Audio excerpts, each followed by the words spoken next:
How much time passed between the inventions of the first computer and the appearance of the modern one? The first electronic computer in history is the ENIAC, Electronic Numerical Integrator and Computer.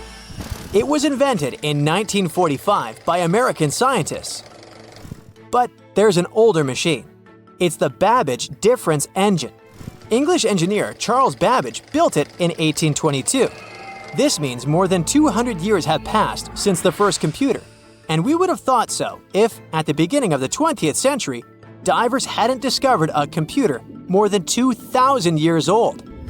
In 1900, a group of divers searched for sea sponges in the Mediterranean Sea between the island of Crete and mainland Greece. But instead of sponges, they found sunken treasure ships. It was one of the most significant archaeological finds of that time. At the bottom were Greek marble sculptures and many other artifacts. Among them, divers found a strange piece of stone the size of a large book. They ignored it and put it with other finds in the museum. A few months later, archaeologists began to study the block and discovered that a strange object with bronze gears was hidden inside it. This shocked all scientists because, according to historical data, such things could not exist in ancient Greece. The technologies of that time were not so developed. Scientists started studying this object and realized they had no idea what it was. They called it the Antikythera mechanism, and they had been trying to unravel its purpose for over 100 years. The fragility of the object added complexity. It had been underwater for a millennia. Its internal instruments were damaged, and when scientists touched them, they fell apart. Over many years of research, the object has split into 82 fragments, becoming a real puzzle for scientists worldwide.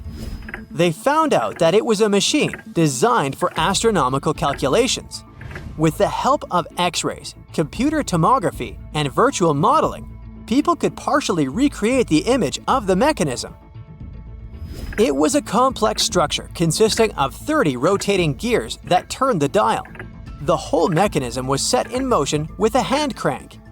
All this was necessary for the ancient Greeks to track the positions of the moon and the sun and calculate the time of eclipses and the Olympic Games. It's as if Silicon Valley was in ancient Greece and the best minds united to create a revolutionary startup. The Antikythera mechanism showed that people in the distant past had excellent knowledge of astronomy and technologies for studying the starry sky. Considering that time, it was not just a machine, but a supercomputer. People entered data into it and got the result after the complex calculations it performed. In 2016, scientists found an inscription on the device containing more than 3,000 symbols. It was something like a manual for use. The text had information about eclipse colors, celestial body movement, and astrological predictions. It was like a reference list of all the events that happened to the planets in the sky. The Greeks realized that all astronomical bodies in the starry sky moved along the same routes. That is, they had orbits close to the plane of motion of our planet around the sun. Ancient astronomers couldn't calculate the path of their movement, so they created the Antikythera mechanism. This was one of its main functions. The researchers found confirmation of this version in the words of the Roman lawyer Cicero. In one of his quotes, there was a mention of a computing machine created by mathematician Archimedes. According to Cicero, the machine could depict the movement of 5 stars called wanderers. At that time, people called celestial bodies that way. Archimedes had lived before the Antikythera mechanism was invented, but perhaps he created the drawings that became the basis of the device. The mechanism worked, and when you turned the handle on it, it rotated the gears in the front and rear parts of the device. And then, the dial showed you the direction of movement of space objects. Besides, the machine had an astronomical calendar inside and tracked the time of sporting events, such as the Olympic Games, and also helped to calculate the exact time of the eclipse. Apparently, the Antikythera mechanism was something like a powerful organizer used by scientists or wealthy citizens of Greece. But what is most unusual is that its creator probably installed the function that changed the observation properties depending on the observer's location. This means that ancient astronomers had to enter different coordinates in different areas for the correct result. NASA computers can do all these things today. These expensive multi-million-dollar devices work with electricity, chips, processors, and thousands of other things. And the ancient Greeks achieved the same result 2,000 years ago with the help of this small device. This changes the idea of the technologies of ancient Greece. People of that time had plumbing and used steam to control some equipment. They were developed, but no one expected them to go so far. Archaeologists were sure that people of ancient times used giant rough gears to operate windmills. And now, it turns out that they could create small and complex mechanisms that modern scientists couldn't figure out for 100 years. Divers continue to study the seabed where the Antikythera mechanism was found. They have already found other items, such as nails from the ship and a bronze ring. Such underwater excavations are dangerous and complicated, so the research takes a long time. Experts think that the Antikythera mechanism was not a single copy. Perhaps the ancient Greeks made the same or similar machines. Maybe they're hidden somewhere or were melted down to create something else. In those days, bronze was a costly metal, so when ancient astronomical computers broke down, people could melt them and sell the metal. Some researchers refer to the Antikythera mechanism as the ancient prototype of all modern devices. Phones, computers, and tablets have something in common with this machine. By the way, have you heard of the odometer device? This device tracks the distance traveled by car or other means of transport. Nowadays, odometers are digital, but this technology used to be mechanical, and the ancient Greeks were the first to invent it. According to some records, Archimedes might have created it. The Roman later adopted this device for use during long journeys to aid in road construction. The ancient Greeks were the first to attempt to understand the rules of geometry. The Babylonians and Egyptians used geometry in different spheres of life. However, the Greeks decided to use logical reasoning to establish the rules and formulas that we still use today. Archimedes observed that when a solid object was immersed in water, it displaced a mass of water equal to the volume of the object. Have you heard of the Hippocratic Oath? This document is read aloud by all doctors before they start practicing medicine. For us, concepts such as confidentiality between a doctor and a patient seem commonplace, as well as a doctor's duty to always try to cure and save people's lives. But all of this was invented by ancient Greek Hippocrates. In addition to the famous oath, he was one of the first to make a scientific leap in medicine. In ancient times, people viewed illnesses as punishment for bad deeds. But Hippocrates discovered that diseases were natural and that the human body could react differently to them. This may seem obvious now, but the ancient Greeks reached this conclusion in 460 BCE. Aristotle was the first to suggest that our planet is a sphere, and thanks to him, we enjoy movies, TV series, and performances. The ancient Greeks invented theater in the form we know it today. Aristotle wrote the first rules of drama in history, which guide directors and screenwriters on how to keep the viewer's attention. Greek writers created plays in various genres, including tragedies, satires, and comedies. All of this contributed to the formation of Western culture, and that's why many directors enjoy staging ancient plays. And this is only a small part of what the Greeks invented. Therefore, it's quite logical that they were able to create the Antikythera mechanism.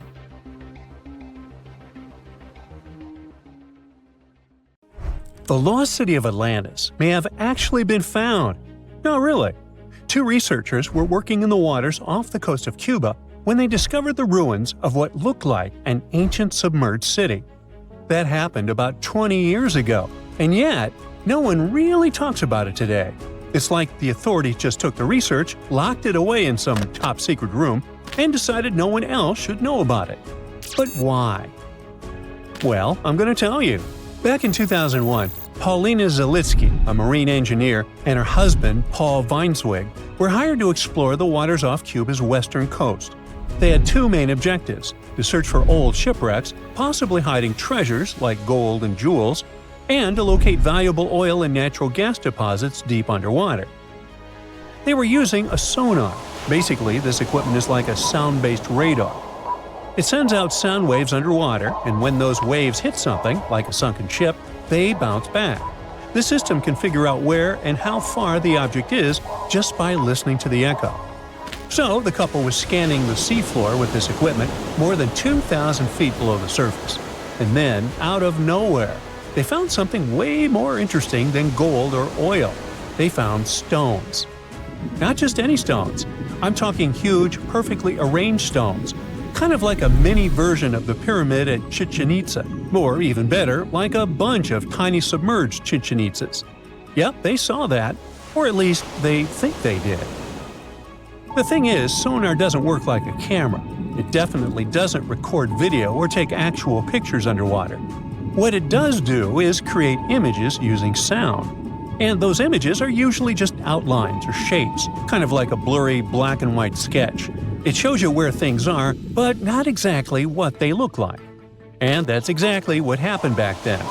The equipment started producing images of these perfectly organized stone structures, and it really looked like some kind of urban development.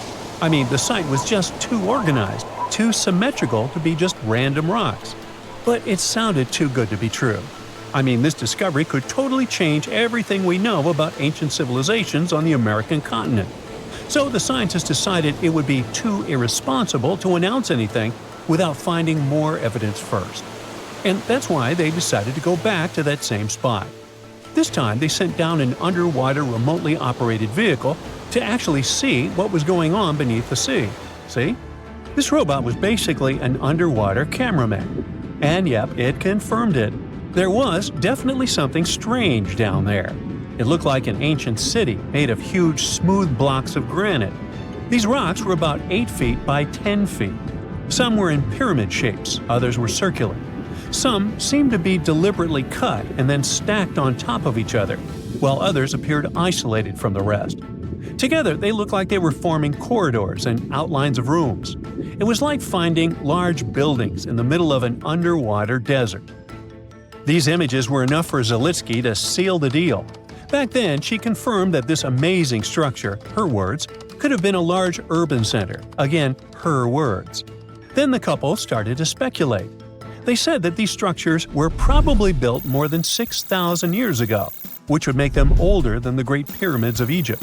It's even older than the famous Maya, the civilization that used to live in the Americas and is known for their ancient and advanced temples. The research also suggested that these structures might belong to a civilization that lived on the American continent thousands of years ago, and that we didn't even know about. This supposed civilization once thrived on a 100-mile land bridge connecting Cuba to Mexico's Yucatan Peninsula. But then, something catastrophic happened. According to their theory, the Earth's faults shifted beneath the surface, leading to a massive earthquake. Then, in the blink of an eye, the entire bridge was destroyed. The land was swallowed up by the sea and ended up at the bottom of the ocean, and this civilization disappeared. Of course, all the connections to the famous Atlantis myth got the media totally hooked on the story. News websites ran headlines like "Lost City of the Caribbean Found" and "Atlantis Found in Cuba." So, could that really be Atlantis? I mean, did they finally find the remains of this supposedly super advanced and lost civilization? Well, it's hard to say. From the start, part of the scientific community wasn't buying into the story too much. First, there's the issue of the date. Saying that this civilization existed at this spot at least 6,000 years ago just wasn't very credible. Then, some European archaeologists argued that the stones they found using sonar might just be natural limestone, not perfectly sculpted granite. And third, it was too deep. Even with the whole theory of Earth faults opening up and swallowing everything, it's still hard to explain how an entire city ended up so deep in the ocean. For comparison, there is Heraklion, a real ancient Egyptian port city that got submerged. Today, it is only about 19 feet underwater. But this so-called Atlantis city is at depths between 2,000 and 2,460 feet. See how that's totally different, right? People think it would have taken around 50,000 years for such stone structures to sink to the depth where they are said to be found. And according to experts, none of the known civilizations from that long ago had the ability to build such structures. But for Zalitsky, yes, it was possible. She still believed in the fault theory to explain how this land ended up at the bottom of the ocean so fast. Big movements of the Earth's tectonic plates are usually followed by things like volcanoes and earthquakes. So, according to her, it's a powerful event, and the island sinking could have happened really quickly. This earthquake theory could also explain why some of the megaliths on the seafloor look organized while others don't. But to really prove any of this, they needed a specially designed robot to go down there again and take samples of the rocks and sediment. That way, they could figure out how old the rocks were and maybe even find signs of human life, like carvings, sculptures, or artifacts. The problem is, drilling into those structures isn't easy. They look like granite, and drilling granite that deep underwater is seriously tough. And more than anything, they needed money to do it, a lot of it. So maybe they just never got the funding. Because even with all that initial hype, no further explorations or studies were ever reported. And that lack of follow-up sparked a lot of speculation. Some people even wondered if the story got shut down on purpose, like maybe the authorities wanted to keep something top secret. As if this underwater city was built by some kind of higher extraterrestrial being, and they just don't want us to find out. But truth be told, the strongest argument for saying, yeah, that is definitely a lost city, is that nature supposedly couldn't have built something so symmetrical. Geologists did try to find natural explanations, or at least similar examples from other parts of the world, but they came up short. Still, just because we haven't found a clear natural explanation doesn't mean there isn't one. Nature can create some pretty wild and unexpected stuff, so honestly, that whole too perfect to be natural angle is kind of a weak argument. What most likely happened is that experts just weren't convinced it was actually a sunken city, and that's probably why no one followed up on their work. Over time, the buzz faded, the story disappeared, and the site slipped back into silence. And without more data, the true nature of those underwater formations off Cuba's coast is still a mystery. If there's a question that still baffles archaeologists to this day, it's this one. How did the ancient Egyptians build those magnificent pyramids? As far as we know today, their resources were quite limited, especially in terms of tools and building materials. We still don't have a fully satisfying answer, but hey, we've got some pretty amazing theories worth considering. The leading contender among these theories involves the clever Egyptians employing a sneaky strategy. Now picture this. They constructed a slanted and curving mound made of bricks, earth, and sand encircling the pyramid to be. As the pyramid grew taller and taller, they simply increased the height and length of this wacky structure. It's like they were playing an ancient game of Jenga.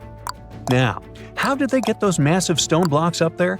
Well, according to the legendary ancient Greek historian Herodotus, they used sleds, rollers, and levers. It sounds like they turned construction into a supersized game of tug-of-war. And guess what? Herodotus also claimed that the Great Pyramid, you know, the one from Giza, the granddaddy of them all, took a whopping 20 years to build. There's more. Herodotus also dropped a mind-boggling number on us. 100,000 men were supposedly involved in this pyramid extravaganza. Did they hire the entire Egyptian population? Well, it might not be as far-fetched as it sounds. These men were probably mostly farmers, so they probably focused on the pyramids when there wasn't much work to be done in the fields. You know, like during the flood season of the Nile River. Obviously, specialists in the archaeological community had something to add to this theory. By the late 20th century, they discovered some evidence that suggests the workforce might have been smaller and more permanent than previously thought.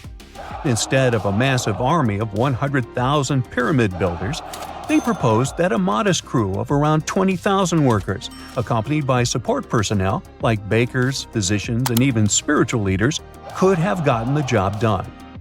There was also this theory that claimed that the pyramids were actually built from the top downward. It suggested that these colossal structures were nothing more than isolated hills used as quarries.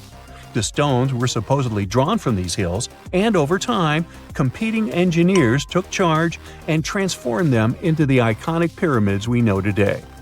Now, before you dismiss this theory as a wild fantasy, some folks thought it wasn't completely crazy.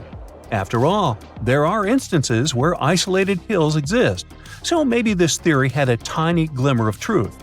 Whether it involved ramp building or ingenious work schedules, one thing is clear: those pyramids have definitely left their mark on history and on our imaginations. Now, speaking of ancient Egyptian mysteries, there's this gigantic unfinished obelisk sitting in ancient Egypt, and scientists are trying to figure out how it was shaped. Now, some people suggest that our industrious ancestors used handheld pounders to get the job done. One expert has a different take on the matter, though. He argues that if we take a closer look at the pattern left behind by the shaping tool, we'll notice something peculiar. The walls of the trenches surrounding the obelisk display a neat and even pattern, which is pretty unlikely if they were pounded away by mere mortal hands. According to this expert, those horizontal striations are usually the result of a tool that takes breaks while removing material, leaving its mark on the surface. But wait, there's more. Imagine the tool being rocked back and forth against the trench walls, clearing away the waste to keep the trench from narrowing. Well, in that case, the tool might have left some funky horizontal striations where it was pressed against the sidewall. This sounds like some fancy technology at play, don't you think? And guess what? The dynastic Egyptians probably didn't have access to that kind of know-how.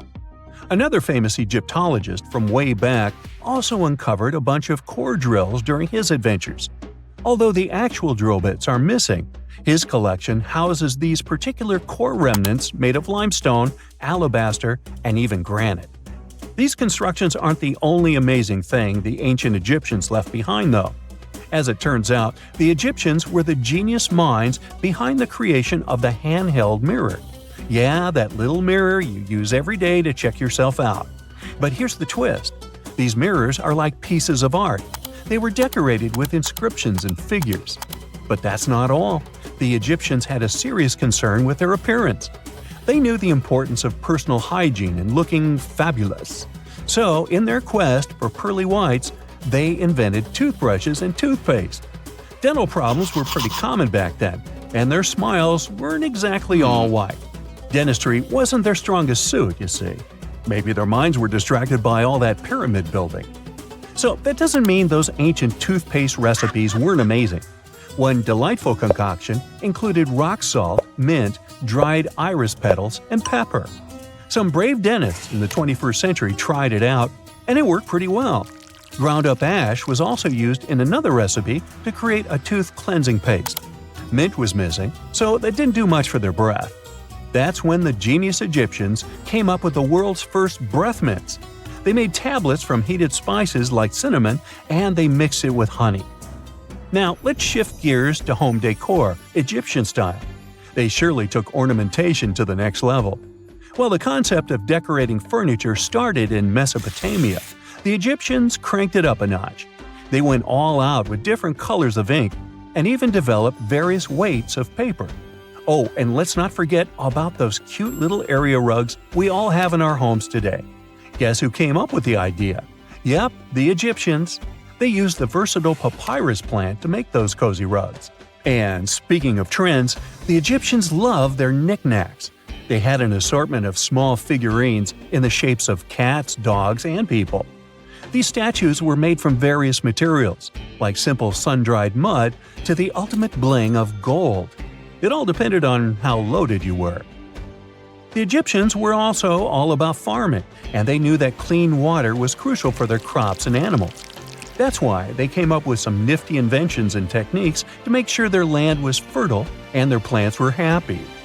First off, they had the genius idea of using ox-drawn plows. They had two types of plows, heavy and light. The heavy plow would strut its stuff, cutting deep furrows in the soil, while the lighter plow followed behind, fluffing up the earth. But they didn't stop there. After plowing, the Egyptians would break up clumps of soil and sow the rows with seeds. To give those seeds a good old squish into the furrows, they'd march their livestock across the field, effectively closing up the furrows. But hey, all that hard work would be pointless if their seeds were as dry as the Sahara. That's where irrigation comes into play.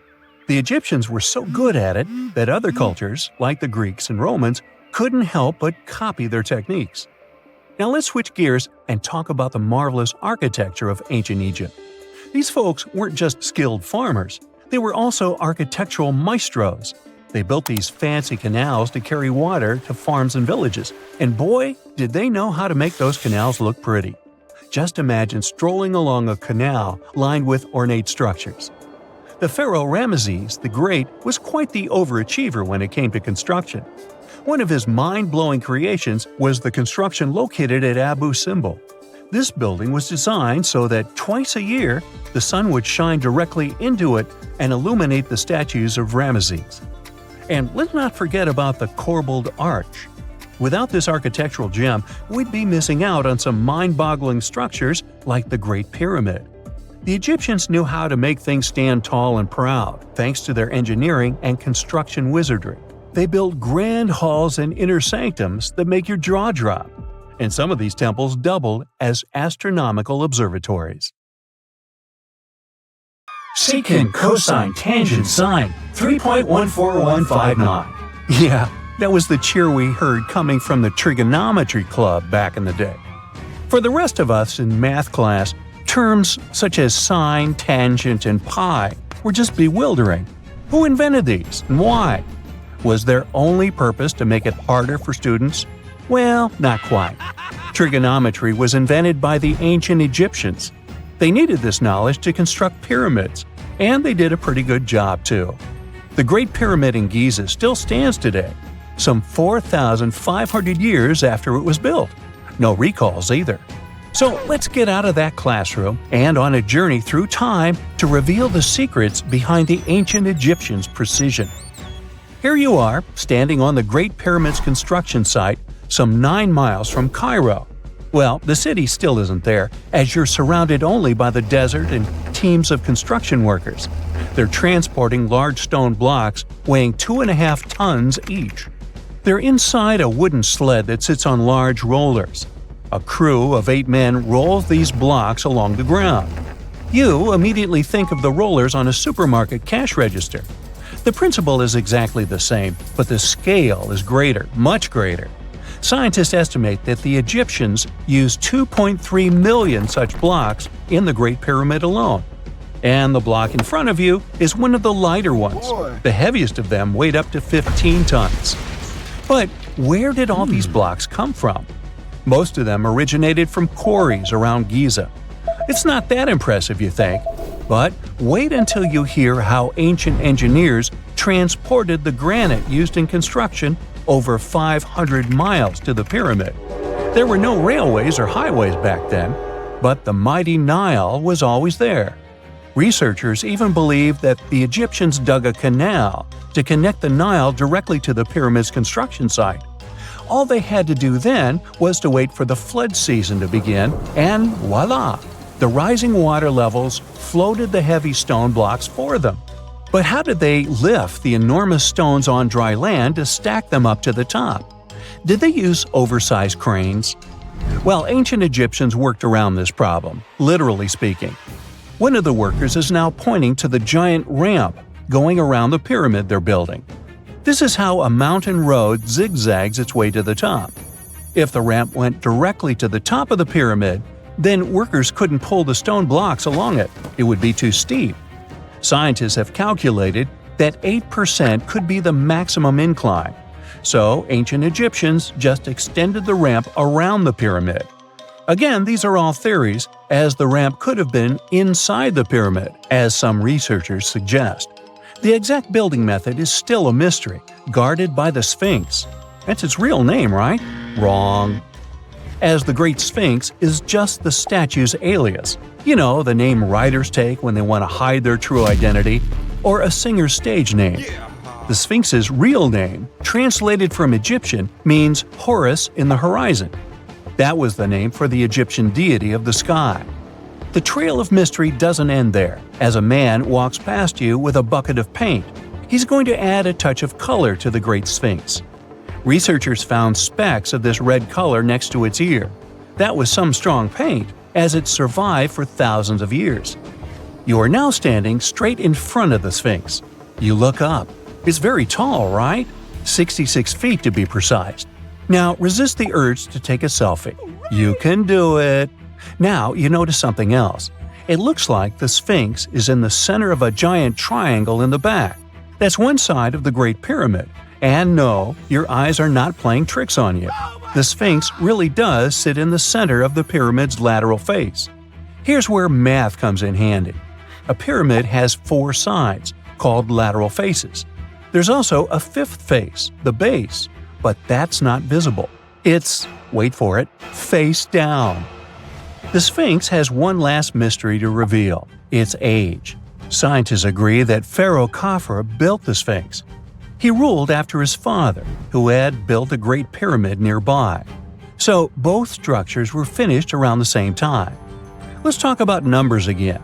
You've heard of Cleopatra, the Egyptian princess described as a woman of great beauty. Hello? She saw the pyramids, but she lived closer to the time of the first iPhone than the time of the people who built the pyramids. Fascinating, right? You can see thousands of people around you. They're working hard to build the pharaoh's tomb. But how many of them are there exactly? One Greek philosopher estimated there were as many as 100,000 workers. Seems like an okay number for such an enormous structure, but it can't be true. Science simply can't back up this number. Egyptologists put the total number of workers at 30,000. And yes, Indiana Jones was one of them, at least on the big screen, but he showed up late. Egyptologists know a lot about the pyramids, but not everything. Not because they don't want to, but because they haven't yet dug up enough evidence. They can only guess how the building process went. First, engineers would arrive to choose the right spot and do the necessary measurements. That's why they needed all that complicated math. Then, it's time for sourcing the material, the large stone blocks I mentioned earlier. When boats deliver them to the site of the future pyramid, workers can finally do their thing. They operated in smaller groups, but there were at least 2,000 of them chiseling and carving away at any given time. Sounds like a typical construction site today? Well, that's because it is, just thousands of years ago. It's amazing what ancient Egyptians were able to achieve with just copper and stone tools. The pyramid is now complete in front of you. But is it the same pyramid we see today? Why is this structure shining bright in the desert sun? Isn't it supposed to be a dusty yellow color? Well, no. Human activity and the elements have completely stripped the outer layer of stones over time. Expert craftspeople polished these blocks using nothing but stone and sand. The end result was a smooth and shiny rock.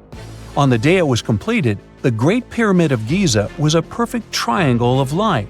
Its polished sides acted like giant mirrors, reflecting the powerful Egyptian sun. This is the point where you should put your glasses on, and that shiny thing you see at the pyramid's very top is actually gold. The capstone at the top of the pyramid is called a pyramidion. It was covered in sheets of gold. As you can guess, these were the first stones to disappear. Let's make another stop before we get you back to your classroom. We travel to the British Isles, and no, Stonehenge isn't our destination. It is Newgrange in County Meath. Scientists estimate that the ancient peoples of Ireland built this stone monument around the year 3200 BCE. This makes it older than both Stonehenge and the Great Pyramid in Giza. The function of the circular mound in Newgrange is the same as the one of the Great Pyramid and equally mysterious. The estimated amount of loose stone present in the valley is over 220,000 tons. And it's not just randomly thrown on a pile. The order in which the stones are set makes the structure water-resistant. That would explain how Newgrange had survived for so long. Kinda makes you want to splash out the cash for that waterproof phone case, huh? Well, you're back in your school desk, but today's math lecture is the last thing on your mind. You're thinking about how great the Egyptian pyramids are, and if we have something similar today. It turns out modern engineers are just as impressed with the Great Pyramid as you are. There's a glass pyramid sitting in the main courtyard of the famous Louvre Museum in Paris. The panorama of San Francisco wouldn't be complete without the 48-story Trans-America Pyramid. But Las Vegas went the furthest. There we find the Luxor Hotel. It's so big that it's the third largest pyramid on the planet. And guess what's in front of it? Yup, a replica of the Sphinx. It's 110 feet tall, 2 stories higher than the one in Giza. Yeah, everything's bigger in Vegas. We know that the ancient Egyptians were talented enough to build something as grand as the pyramids, but were they also smart enough to measure the speed of light? There's a theory circulating online that says exactly that. If you look at these two numbers, you'll see that they match completely. The first one is the speed of light in a vacuum measured in meters, and the second one is the latitude of the Great Pyramid of Giza. So, was it done on purpose, or is it just a coincidence? Well, happily, we can tell you that it's actually just a coincidence, not another conspiracy thingy. The Great Pyramid is just one of the many places in the world that share the same latitude. And more importantly, even if the ancient Egyptians had somehow measured the speed of light and chosen to keep it a secret from the rest of the world, they wouldn't have used meters to put it down. Meters were only defined at the end of the 18th century. The builders of the pyramids used a different unit of measure called cubits. 1 cubit is equal to 1.5 feet. Cubit was based on the length of the arm from the elbow to the tip of the middle finger, and it became popular in the ancient world.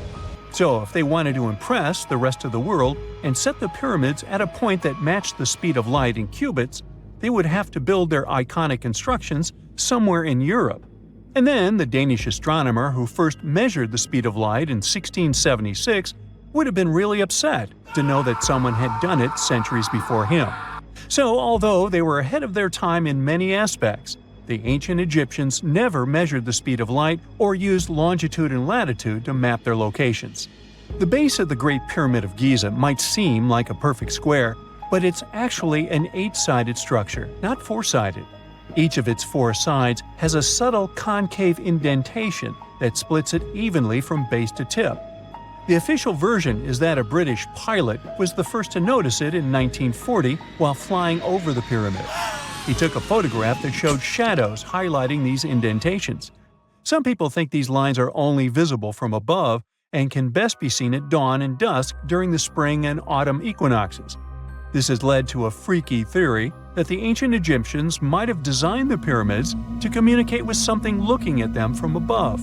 Now, the Great Pyramid is one of only 3 pyramids that used to have a swivel door. It weighed around 20 tons, but they could still easily open it from the inside. Its precise fit made it nearly invisible from the outside, with no visible latch or handle. There were only slight variations in the exterior stone that gave out an opening. The other 2 pyramids with similar doors belonged to Khufu's father and grandfather. The Great Pyramid also has a hidden void at least 100 feet long that was only found in 2017. We still don't know what lies within the space, what purpose it served, or if it is the only space of its kind. Researchers used the same tech to see through cathedral walls, Mayan pyramids, and even volcanoes. It depends on a natural shower of subatomic particles called muons. They pass more easily through empty space than through solid materials. So if they arrange multiple muon detectors around a structure, scientists can map out its solid and empty areas. A team of scientists placed muon detectors inside the Great Pyramid and allowed them to gather data for months. Scientists have analyzed samples of the mortar used to build the pyramids many times. Although we know its composition, modern technology still can't replicate it. The mortar is mostly made from processed gypsum, but it wasn't used like the cement we use for bricks today. Instead, they used it to support the joints between the massive stones as they were set in place. The estimated amount they needed to construct the Great Pyramid was around 500,000 tons of mortar. The gypsum mortar is stronger than the stones themselves and has held up for thousands of years. Now, all 4 sides of the Great Pyramid are aligned with the cardinal points – north, south, east, and west. According to geologist and engineer Glenn Dash, the alignment is accurate to within 4 minutes of arc, or 1/15 of a degree. The architects managed to achieve this without modern tools like drones, blueprints, or computers. Many researchers try to explain this construction miracle. Maybe they used the pole star or the sun's shadow. Dash recently proposed a new, simpler idea. The Egyptians might have used the autumnal equinox to align the pyramids. It happens twice a year when the Earth's equator passes through the center of the sun's disk, making day and night nearly equal in length. To test his theory, Dash conducted an experiment on the 22nd of September 2016, the first day of the fall equinox. He used a special rod the Egyptians had to cast a shadow and tracked its tip at regular intervals, forming a smooth curve. By connecting 2 points of the curve with a taut string, he created an almost perfect east-west line. Dash noted that on the equinox, the shadow's tip runs in a straight line, nearly perfectly east-west, and with a slight counterclockwise error. There's a similar error in the pyramids.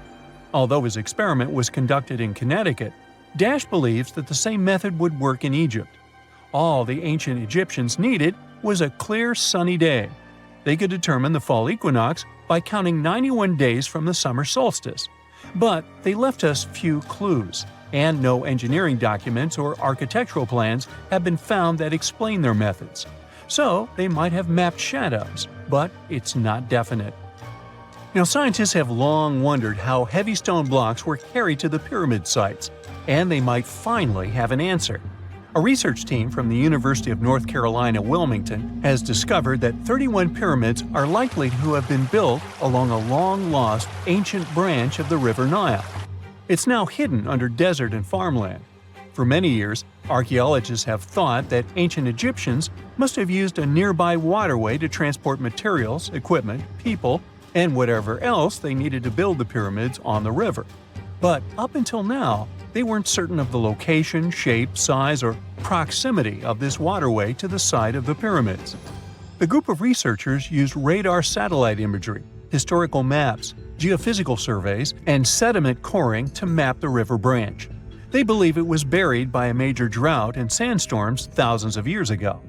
The team managed to go below the sand surface and get images of some hidden features thanks to radar technology.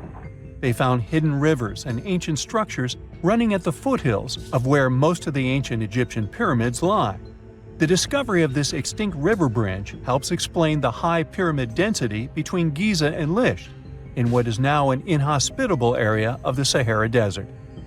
Now, Egypt isn't the only country with the most pyramids in the world. The champion's title here goes to its southern neighbor, Sudan. It has between 200 and 255 pyramids, compared to Egypt's measly 138. They were built by members of the Kingdom of Kush, an ancient civilization that ruled the lands along the Nile River many years ago. They started erecting pyramids around 500 years after the Egyptians had stopped doing it. Their pyramids are much smaller than the Egyptian ones, but were built for the same purposes. Archaeologists are still working to find out how the pyramids in the Sudan were built, how long it took to complete them, and what happened to their society. It's 1898, and you're taking part in excavations in Saqqara. This place, not far away from Cairo, is full of ancient tombs and pyramids. You're in your Indiana Jones mood and hope to find something really phenomenal to become famous. Gold, manuscripts, treasure maps, mummies of famous pharaohs. Wait, a wooden bird? You're really disappointed as it looks like a regular toy. An old one, but still. Little do you know that years later, someone would propose that your bird was actually an ancient monoplane. So the artifact, nicknamed the Saqqara Bird, is made of a sycamore tree. The birdie has a wingspan of just 7 inches and weighs around 40 grams. A perfect original souvenir from Egypt, I would say. It's over 2,000 years old and looks pretty plain, without any carvings of feathers or other intricate ornaments.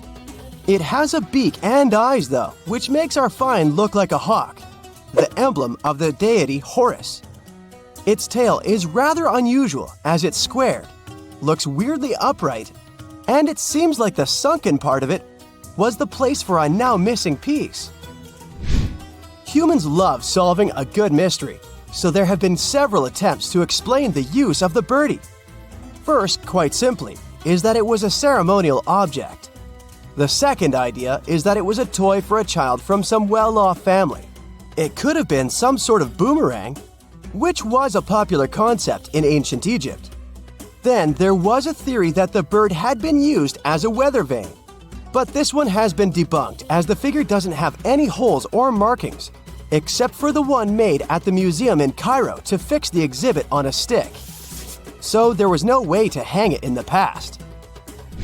Almost a century after the bird was found, Egyptologist Dr. Khalil Masiha proposed a new theory that it could have been a model of a monoplane.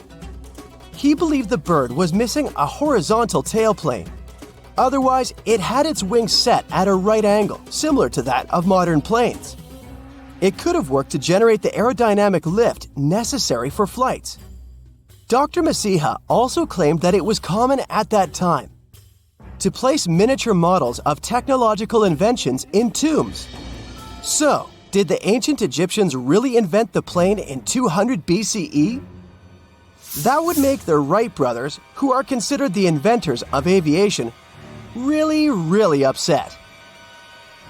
They made one of their first flights only in 1903. There's just one way to know for sure, and that is to test the model. But you know, the ancient museum in Cairo would unlikely let one of their cherished exhibits fly around like a toy.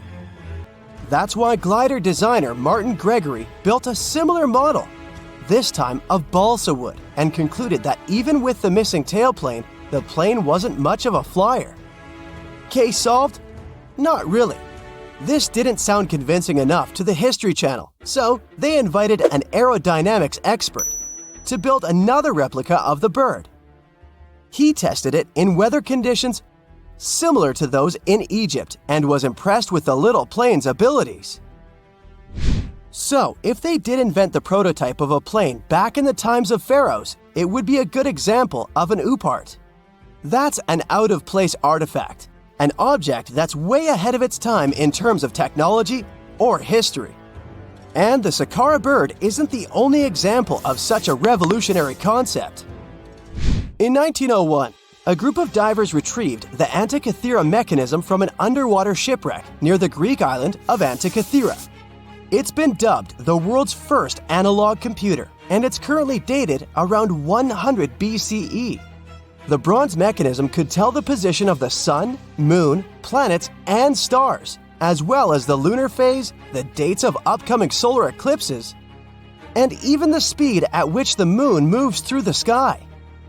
No one's sure who used it and how or where it was made. But it's obvious that it's extremely precise and way too advanced for its time. The first flushing toilets in the world were invented in the middle of the 20th century. Just kidding. The ancient Minoans on the Mediterranean island of Crete and the Indus Valley civilization both came up with this brilliant invention at the same time, around 4,000 years ago. The plumbing and sanitation were so well done that no one managed to design anything better until 2,000 years later. One ancient Minoan lavatory was discovered at the Palace of Knossos. It looks like it had a wooden seat set over a tunnel that directed water from a rooftop reservoir to an underground sewer. Other varieties got water from jugs. Only the super rich people could afford all this glory. So if you wanted to shop for real estate back then, the flushing toilet would be a telltale sign you were in the rich neighborhood. Automated doors became a cool, seemingly new invention back in 1931. But the technology behind them is actually much older. Think the 1st century CE old. Mathematician and engineer Heron of Alexandria came up with a hydraulic system to open and close temple doors. To bring it into action, you need to light a fire to produce heat. There was a brass pot under the fire, half filled with water. The inventor connected the brass pot to containers that acted as weights. When the fire was burning, the water moved into the containers. They went down and pulled the ropes. It was nothing like a supermarket door that opens in front of you before you even have time to think. Heron's door took hours to open, and there was no way to stop the process. That's why they only opened the doors once a day before people entered the temple, to add some mysticism at the temple during ceremonies. Spooky. Looks like the first ever battery was invented in Baghdad around 2,000 years ago. A German archaeologist found this oval-shaped clay jar in 1938. Scientists are still not sure what purpose it served and who exactly invented it. There is a theory that it was used for electroplating objects with precious metals. When they filled it with a weak acid like vinegar, the battery produced around 1 volt of electricity. Another theory says it was a vessel for sacred scrolls. Would you like to buy contact lenses designed by Leonardo da Vinci himself? In 1508, he invented a glass lens with a funnel on one side. You were supposed to wear it with water inside to improve your vision. Sounds a bit uncomfortable, doesn't it? So, around a century later, French scientist René Descartes decided to improve the idea and make the cornea contact the future lenses. Contacts because they contact your eyes, get it? The glass tube with liquid did help improve vision, but blinking was sadly impossible. 2.5 centuries later, new technologies in the glass industry let scientists design contacts that would fit in the eye and even let the wearer blink. Thanks, guys! Still, those lenses were made of heavy blown glass and didn't let the eye breathe. About 50 years later, contacts became plastic, lightweight, unbreakable, and scratch-resistant, but still covering the entire eye. And then, in 1948, an English optical technician accidentally sanded down a plastic lens and figured out they'd still be in place even if they covered only the cornea. Imagine you're living in 19th century London and need to send a message to New York. It would have taken about 10 days to get there by ship.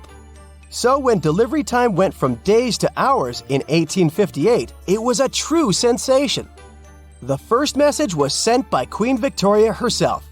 It was all made possible thanks to the transatlantic telegraph cable, running under the ocean. Sadly, the new cool invention only lasted a few weeks. It took years to bring it back to life. Being afraid of the ocean is a very understandable fear. We have it in our genes. In the past, humans had to avoid certain dangerous situations, like big animals and deep bodies of water, in order to survive. Plus, we've only explored 5% of the oceans, so we never know what we can stumble upon there. In regular conditions, GoPro is just a camera. But if you find it lying at the bottom of a 400-foot pit in the middle of the Caribbean Sea, that will make your blood run cold. I know 400 feet may not seem like much, but a person who is deep diving for fun usually can swim from 59 to 98 feet deep only, unless they're a professional diver. But say you made it to that pit and retrieved that GoPro. That would have still been fatal to you. In this specific hole where the camera was found, there would be a layer of hydrogen sulfide, a very dangerous and foul-smelling gas, at the mark of 300 feet. The gadget was 100 feet lower, alongside its owners, 2 long-lost explorers. To this day, very few people manage to dive this deep and go back unscraped.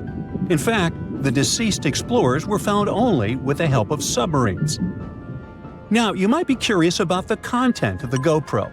In stories like this, we expect proof of foul play or sinister footage. But the only thing found there were the images of happy times the explorers had during their trip. A sad ending to a vacay. Now, in deep waters, you can also find many species that seem to be otherworldly, but in a cute and interesting way, like the alien sponge. This fun little fella is a sponge first seen near the Mariana Trench in 2016. It's actually part of an ecosystem dubbed Forest of the Weird. Okay, this makes it sound a bit creepy. And what adds to the weirdness is the fact that the alien sponge had 2 little holes that resemble little eyes, so like it's peeking at you. Ah, another fun fact? The skeleton of this type of sponge is made of glass. And if you're afraid of cockroaches, I'll let you take a deep breath here. Ready? Cool. Because on the ocean floor, there are more than 20 different types of giant isopods, beetle lookalikes that can be as big as 14 inches. Yikes! But fear not, these guys usually roam the ocean floor for food. So, unless you dive 7,000 feet, which we've just seen is not possible, you won't run into them. Now, despite the horror movie name, the bloody belly comb jelly is actually a fascinating creature you can also find in the ocean. They live in the twilight zone of the ocean, which is between 820 and 4,900 feet below sea level. Pretty far from where you usually soak your feet. But what's so cool about this jelly is its color. Because in the twilight zone, the light is very scarce. Many animals either emit a faint glow, like the anglerfish, or create a camouflage. The jelly here is blood red because, in the pitch-black darkness of the ocean, other animals won't see it digesting colorful bioluminescent prey inside its stomach. Besides, the jelly has a row of combs that spark a very beautiful iridescent light. Beautiful and lethal. Humans also have their fair share of contribution to the weird fest that is the ocean floor. Depending on where you swim, you might just find parts of rocket engines used during the Apollo program. Now, when a rocket is launched into space, parts of it are dropped into the ocean where it runs out of propellant, making the rocket itself lighter.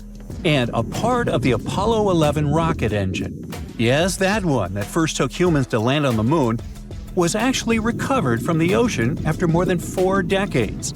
And you can see it at the Museum of Flight in Seattle.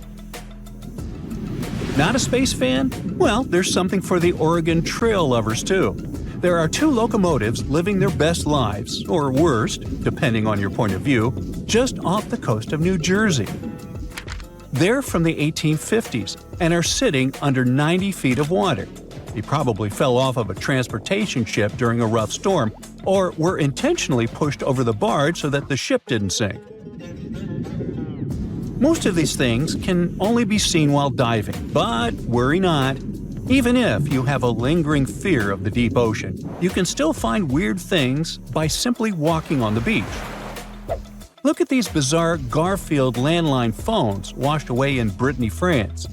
The French have been having bizarre encounters with the sarcastic orange cat since the 80s, and it took about 30 years for French farmer René Morvan to come forward with a simple explanation. A shipping container with Garfield merchandise got stranded in the sea, only to find its final resting place in a sea cave. We bet Brittany locals are still haunted by the creepy smile of that landline phone. And just like a storm uncovered the Garfield secret stash, it also moved a few ships that sank more than 600 years ago. But this is not a simple Titanic story. It actually sounds more like Pirates of the Caribbean, because when the storm moved those old ships, authorities from Caesarea found 2,000 gold coins, some silver and bronze coins, gemstones, and rings. It was a bigger treasure than a dragon could hoard. But don't get your hopes up. Even though most of the underwater archaeological zones in this region are open to divers, these treasures are safely tucked away in a museum. Speaking of pirates, and I was, another weird thing you can find chillin' in the ocean is the pirate city of Port Royal, Jamaica. In 1692, the city was devastated by an earthquake, followed by a tsunami. A really bad twofer. But the good news is, you can still visit it today, well, scuba diving, that is. This is actually not the only sunken city in the world. There's also Thonis Heracleion in Egypt, which is not at the bottom of the sea per se, but at the mouth of the Nile River. There's also Baia, a Roman town built atop a supervolcano. Now, you might be thinking Baia had the same fate as Pompeii, but guess what? The floor actually sank and the town went down with it. So, have you ever heard of underwater crop circles? Back in 1995, divers in Japan spotted perfectly round circles formed in the sand. They were 6 feet in diameter and looked like those crop circles from sci-fi movies. Scientists simply couldn't figure out what or who did it until they caught the culprit red-handed, a tiny male pufferfish only 4 inches long. This little guy uses its body and fins to draw circles and squiggles and decorates his creation with seashells and corals. It takes the fish about a week to do so. All this hard work is part of a mating ritual, and if a female pufferfish likes the art, she will lay her eggs there, right in the center. The circular design of the underwater crop circle actually channels fresh water to the middle of the circle, the ideal scenario for the eggs to develop. And guess what? After she lays the eggs, the female pufferfish leaves, and it's the male that tends the eggs.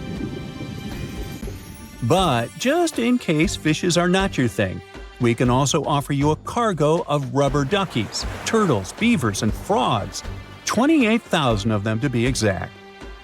These bath toys were traveling from China to the US, but much like our friend Garfield, were caught in a storm in 1992. From the North Pacific, our friendly duckies and beavers made their way to the UK by 2007, but some were bolder and traveled to Australia, Indonesia, Chile, Hawaii, and even Alaska. Now, have you ever seen a strange thing washed up by the beach? Let us know in the comments. Bye. Ever since Plato wrote about the allegory of Atlantis, humanity has been fascinated with the possibility of the discovery of a thriving underwater civilization. Fancy joining me on a trip to a few historic underwater sites? Let's see what we can find out about ancient civilizations. The first one on our list is what is being called the underwater Stonehenge. Scientists have recently discovered a mysterious pile of cairns that stretch for miles under the shimmering waters of Lake Constance at the borders of Switzerland, Germany, and Austria. Archaeologists began to explore the site back in 2015, and they haven't been able to understand yet what it was actually used for. What they do know is that there is a 12-mile line of 170 human-made stone cairns under Lake Constance. Scientists say this was most likely the result of a combined work of several villages. The cairn site was probably used for some collective purpose. The formations are huge. Some of them are several dozen feet wide. The most amazing discovery so far is that the site dates back to around 5,500 years ago. Now, what were we humans doing back then? We were living in the prime years of the so-called Stone Age. We were beginning to make artifacts from stone and use them to hunt and eat. Can you imagine what a knife and fork might have looked like back in those days? It's no coincidence that scientists call this site the underwater Stonehenge, though. Both sites are believed to have been built around the same period of time. You see, Stonehenge dates back to around 3100 BCE. Both sites carry the distinct characteristic of stone monuments built in a circle. Not to mention the fact that scientists also haven't figured out why on earth our early ancestors would feel the need to build a monument such as Stonehenge. Well, the mystery of Lake Constance hasn't been solved yet. Who were the Neolithic people from this area? And for what purpose did they go through such an amount of work and effort to build this huge stone site? Next, we're taking you on a tour of the Ryukyu Islands just off the coast of Japan.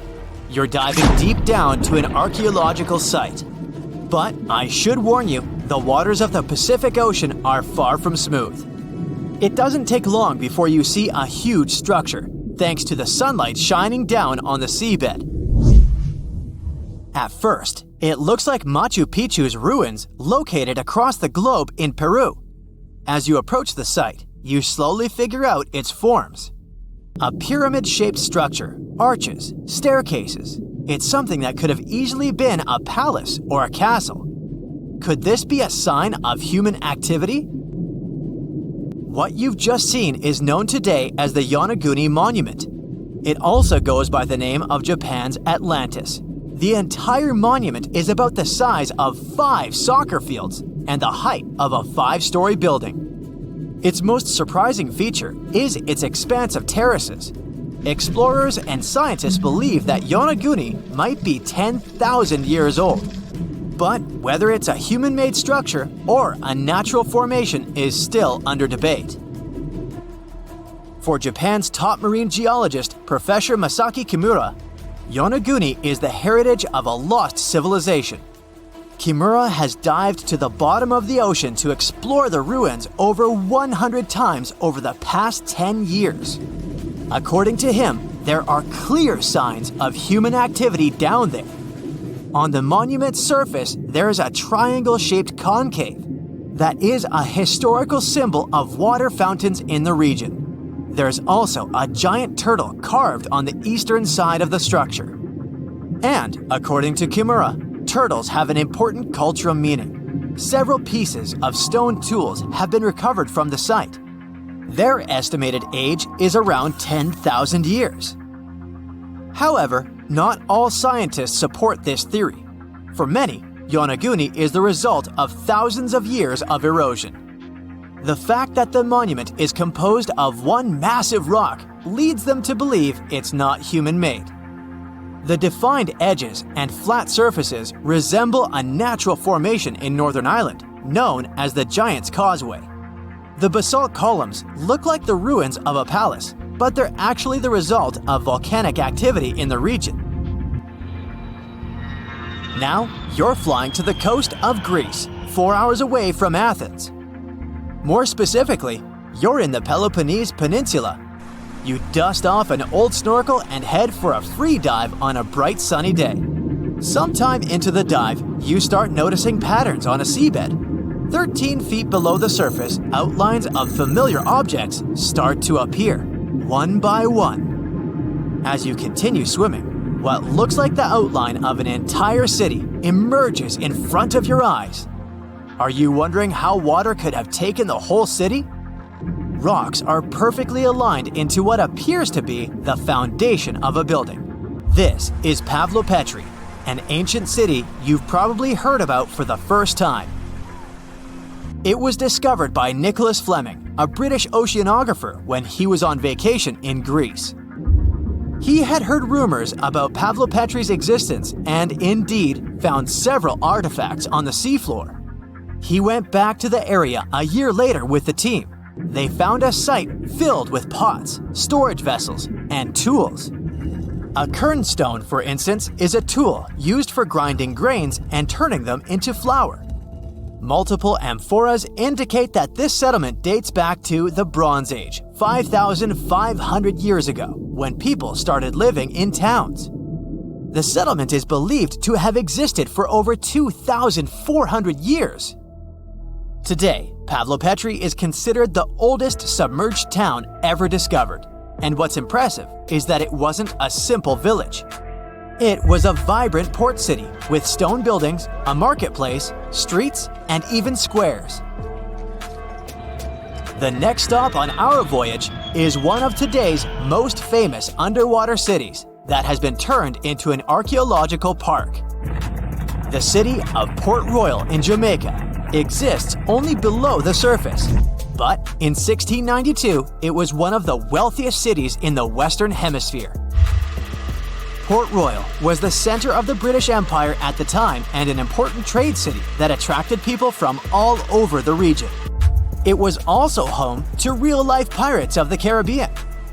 On the morning of June 7, 1692, the people of Port Royal met a different fate than they had probably expected.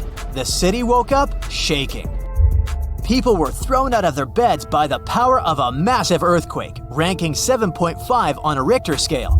One survivor said he had seen Earth opening up and swallowing the whole town. What he said could be true, as the city was mainly built on sand. The ground swallowed buildings, roads, you name it. Geysers erupted, and finally, waves as big as 10-story buildings hit the city. About 33 acres of the city disappeared under the water. Amazingly, most of its 17th century remains are still in good condition under 40 feet of water. Archaeologists have found taverns, storage rooms, kitchens, and recreational buildings used for diverse purposes. You can also see a grand lion statue, a submerged bridge, and many picturesque arches. Of course, I saved the best for last: India. Just off its coast lies another sunken marvel, A site known as the Lost City of Cambay is located in the Gulf with a similar name.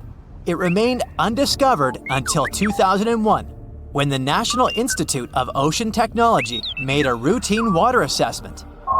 With the help of sonar technology, which sends a wave sound to the bottom of the sea, they found something far beneath the surface. Images showed well-defined geometric shapes spread along a 5-mile stretch. The remains date to more than 9,500 years ago, meaning this civilization was lost at around the end of the Ice Age. Debris recovered from the site included construction material, pottery, beads, sculptures, and even bones. Scientists argue whether these artifacts are indeed from the site, but if they truly are, then the lost city of Cambay might be the oldest civilization in the world.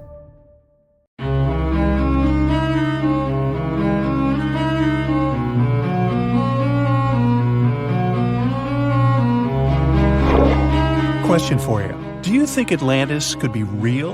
It remains as one of history's greatest mysteries. The legend began with Plato, all the way back in ancient Greece. The tale of a civilization that formed and prospered before our own. Atlantis was supposedly a highly technological society, much like the Mayans. But, as the legend says, due to the people's greed, they were punished by a flood that destroyed and submerged their cities. Different theories try to guess Atlantis' location. Some say it was in the Mediterranean Sea. Some say it's beneath the Bermuda Triangle. But, as science has shown us, Atlantis may be only an allegory for humankind. Today, you'll discover several amazing underwater cities that you have never heard of. They existed indeed and are not just a myth. We're taking you on an excursion to the underwater city of Baia, which is on the coast of Italy. Known as the Las Vegas of the Roman Empire, Baia was a resort city. The Roman elite traveled there for recreation. Imagine an open-air spa. That was Baia. You can visit the submerged town by scuba diving and get close to that perfectly preserved, magnificent Roman sculpture, a true underwater wonder. You can spot the crumbled temples and buildings through glass-bottom boats. This is a moss-covered museum in Claudio's Nymphaeum. To your left, you can see a collection of classical Greek statues. Swimming down the Via Herculeana, you'll arrive at Villa Aprotio. Villas are Italian-style houses, and here you can admire their original marble floors. Notice the black and white patterns and the astounding shapes they make. Next, you'll arrive at Portus Julius. Can you see the collapsing wall structures at the bottom of the seafloor? You'll see well-preserved columns and limestone floors. Behold the ruins of the thermal baths of Lacus. The remaining multicolored mosaics are something great to see. You'll see their orange, blue, and green tiles if you get close enough. At Pisoni's Villa Pila, you'll see 25 preserved Roman pillars. Notice the arches, the frescoes nearby, and the magnitude of this well-kept treasure. The city was located over natural volcanic vents, so there were hot springs to be used at will. People went there looking to have an excellent time. And when I say people, I mean some of the great Roman emperors we learn about in school: Nero, Cicero, Caesar.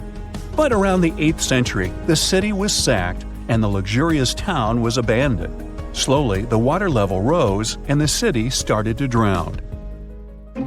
You are on a summer vacation off the coast of Greece, 4 hours outside of Athens, in the Peloponnese Peninsula on Pavlo Petri. You dust off your snorkel and head for a free dive on a bright sunny day. Sometime into the dive, you start noticing patterns on the seabed. 13 feet below the surface, the outline of familiar objects starts to appear, one by one. As you continue swimming, what looks like the outline of an entire city emerges before your eyes. You wonder, how could water have taken the whole city? Rocks are perfectly aligned into what appears to be the foundation of a building. Nicholas Fleming, a British oceanographer on vacation in Greece, was the person that discovered Pavlo Petri. He was documenting the seafloor artifacts. The team found the site filled with pots, storage vessels, and tools. A quern stone, for instance, is a tool used for grinding grains and turning them into flour. Multiple amphoras, which were found then, indicate that this settlement dated back to the Bronze Age, 5,500 years ago, when people started living in towns. The settlement is believed to have lasted for over 2,400 years. Pablo Petri is considered today the oldest submerged town yet found, and it's impressive that it wasn't a simple village.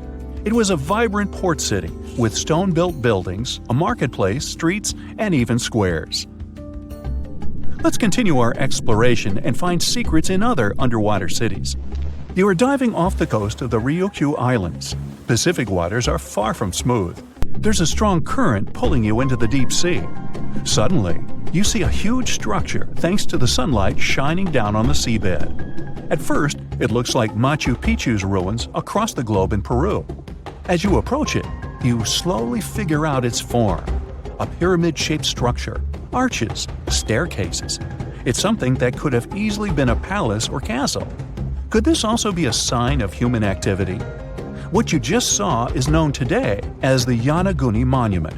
It also goes by the name of Japan's Atlantis. The entire monument is about the size of 5 football fields and the height of a 5-story building. Its most surprising feature is its expansive terraces that host large crowd gatherings. Explorers and scientists believe that Yonaguni dates back to 10,000 years ago. But whether it is a man-made structure or a natural formation is still under debate. For Japan's top marine geologist, Professor Masaki Kimura, Yonaguni is the heritage of a lost civilization. Kimura has dived into exploring the ruins over 100 times over the past 10 years. According to him, there are clear signs of human activity down there.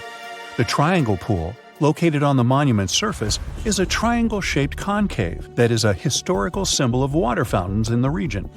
There is also a giant turtle carved on the eastern side of the structure. And according to Kimura, turtles have an important cultural meaning. Several pieces of stone tools have been recovered from the site. Their estimated age dates back to 10,000 years ago. However, not all scientists are convinced of the same. For many, Yonaguni is the result of thousands of years of erosion. The fact that the monument is composed of one massive rock leads them to believe that it is not human-made. The defined edges and flat surfaces resemble a natural formation occurrence in Northern Ireland, known as Giant's Causeway. A series of interlocking basalt columns look like the ruins of a palace, but they were the result of volcanic activity in the region. Well, stay tuned for more underwater discoveries. The next stop on our voyage is one of today's most famous underwater cities that has turned into an underwater archaeological park. The city of Port Royal in Jamaica exists today only below the surface. But in 1692, it was one of the wealthiest cities in the Western Hemisphere. Port Royal was the center of the British Empire at the time, and an important trade city that attracted people from all over. It was also home to real-life pirates of the Caribbean. On the morning of June 7, 1692, the people of Port Royal met a different fate than they probably expected. The bars and restaurants beaming with life woke up shaking. People were taken out of bed with the power of a massive earthquake, estimated today at 7.5 on the Richter scale. One survivor says he saw the earth opening up and swallowing the town whole.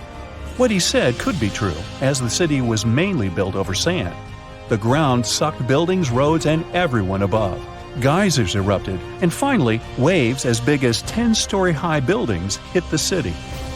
About 33 acres of the city disappeared underwater, and amazingly, most of its 17th century remains lie in good condition under 40 feet of water. In the ruins, archaeologists have found taverns, storage rooms, kitchens, and recreational buildings used for diverse purposes. You can see a grand lion statue, a submerged bridge, and many picturesque arches. Now, do you fancy a trip to India? Just outside its coast lies another sunken marvel. A site known as the Lost City of Cambay is located on the Gulf of a similar name. It remained hidden until 2001, when the National Institute of Ocean Technology did a routine water assessment. With sonar technology, which sends a wave of sound to the bottom of the sea, they found something far beneath the surface. Images showed well-defined geometric shapes spread along a 5-mile stretch. The remains found dated to more than 9,500 years ago, meaning that this civilization was lost at around the end of the Ice Age. Debris recovered from the site included construction material, pottery, beads, sculptures, and even bones. Scientists argue whether these artifacts are indeed from the site. But if they truly are, then the lost city of Cambay would be the oldest civilization in the world.